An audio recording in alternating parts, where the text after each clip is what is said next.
Samsung Galaxy phones, you don't want to leave them in long-term storage, unused, and in a maybe a unjuiced state, because according to the Mr. Who's the Boss channel with his little test that he ran, they tend to, well, not, well, explode is probably too big a word to call it, but they actually expand and break the back panel off. Before we get into that, though, I was impressed just with his video anyway, that he's got a room in the basement with every phone ever manufactured, all neatly stacked in a row, almost like museum like. You know, I guess if he had the means or could be bothered doing it, that'd be a nice little nerdy hobby to have. I thought it was kind of fun, I guess actually. if you're in the business, sure. The rest of it might just be called junk.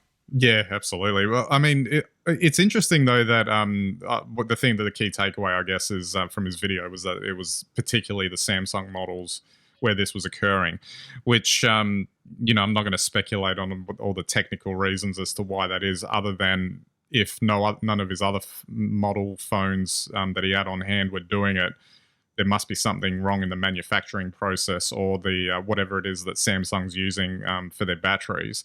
And given the history with the exploding Note 7 and all that stuff, I was going to say, this isn't a first for Samsung.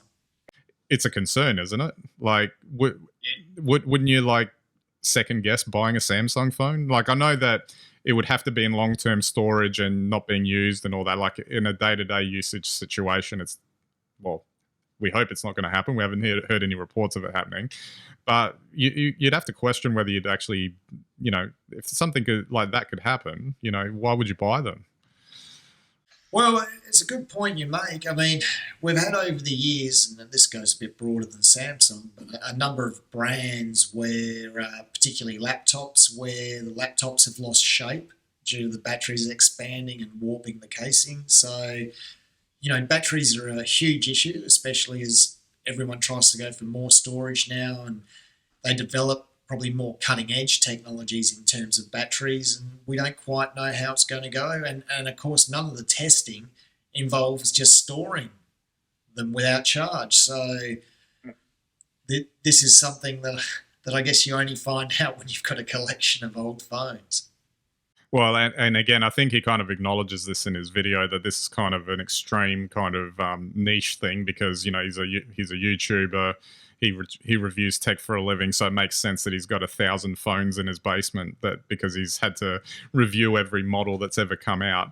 And I'd feel fortunate if I was earning that much money off YouTube that I could afford to do that, as a thing, and have a basement with all those phones in it. But I guess maybe the last thing I wanted to touch on with this is whether or not Samsung responds to it in any way. I haven't actually checked as of when we're recording this whether they have or not, but I would think that they'd want to take some interest in whether or not this causes any blowback, and whether or not they actually need to think about how they manufacture the phone.